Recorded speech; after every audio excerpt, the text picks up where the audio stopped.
Welcome everybody. In this video I will talk about expanding your psyche in a way that will allow you to get glimpses of higher dimensions.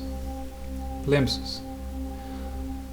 At this point, if you followed my video so far, we have almost proven that everything is truly created by consciousness, or to be more specific, by a thought that arises in consciousness. If you are new to these ideas, please, you have to forgive me, since I will probably not use the exact words you may require to fully understand them. And to be honest, I have very much difficulties of remembering those bedrock assumptions of a purely scientific mind, as they are very far away from logic by now. For example, I once thought that a stone is dead matter and has no life. If you think about it logically though, these questions will arise. What is the difference of the matter that creates a stone and a human being? And you will find that there is no difference. Also, if the matter is basically the same in the stone and a human being, then how can the matter in the stone be dead and the matter in the human being be alive? How can something dead create something that is alive? And the answer is that we must recognize either life in everything that seems dead to us, or deny life in everything completely, which would include ourselves. So, a stone has the same life in it as we human beings do, just that the awareness of life in the stone is infinitely smaller, of course. Okay, let's continue and define the meaning of psyche. A human being contains in itself the following three categories: your body, which includes instincts and unconscious processes of the entire organism. So, for example, the blood circulation and the digestion. These are things you wouldn't really consider yourself.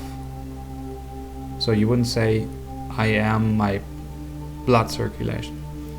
The next category in yourself is your psyche or soul, which is shown as a prism here that bends the light, and it includes sensations, perceptions, conceptions, thoughts, emotions, desires, which everything, creates your ego, and this is what most people think they are.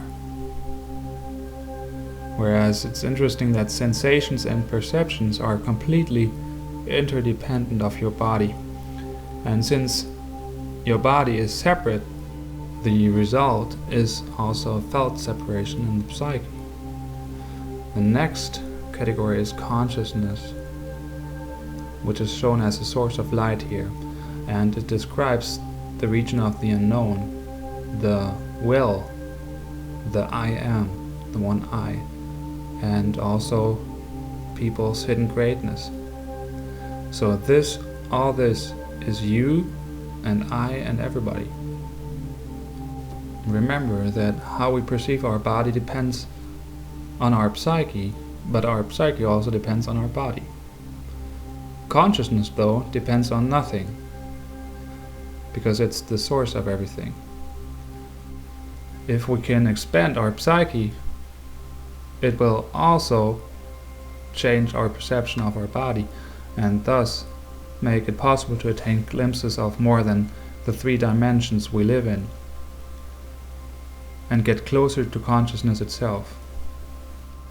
Okay, literally speaking, this is what's happening. The light sent out by consciousness is going through your psyche, is bent by the psyche, and then projected into our three-dimensional world, creating the felt sense of the body. Now we are ready to start expanding our psyche. If every human would have a sight defect and would belong sighted, would you think that anybody would wear glasses? No, because it would just be our normal perception of the world. If instead, the opposite, you would have the sight of an eagle, the smell of a dog, the hearing of a cat, again our world would just be how we perceive it through our body and senses. Now I'm going to start the real journey.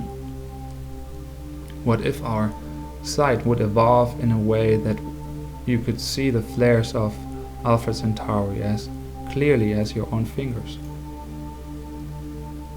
What if our hearing would evolve in a way that you could choose where to listen and you could witness a conversation on the other side of the world? What if our body would change so that we are unaffected by weather and temperature? What if our sense of touch would evolve so that you could feel a cool breeze blowing on Mars? Do you see where we're going? Let's say that our brain capacity would increase multifold and all our senses could traverse the universe in no time. There would only be here anymore. What if our brain would evolve towards telepathy, where we could hear and feel everything everybody else thinks and feels? This would be the end of separation. There would be no you anymore. What if we would gain the capability of deciding which emotion we want to feel whenever we want to? This would be the end of desires. There would be no I anymore. Now, what if we would gain the ability of looking at everything from all sides at the same time, imagining a spinning ball, and we can tell that time passes by observing the spins of the ball, how it's spinning.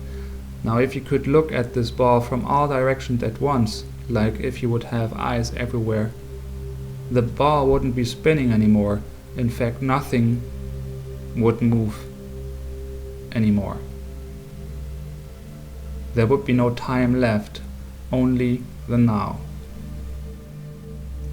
At this point you might ask yourself of the next step in this evolutionary chain. Our super evolved being lives in the here and now only and has no identification with self and separateness. Would it still need a body? Probably not. So it would evolve into no thing, leaving the body and the psyche behind, observing itself as an infinite point of consciousness. But for us, for you, the incredible important realization is this: you already are this infinite point of pure consciousness, experiencing the world through what is given to you, your body. If you realize that, then you will walk the world feeling a stranger sent from another place far away, walking through the magic of your body's perception.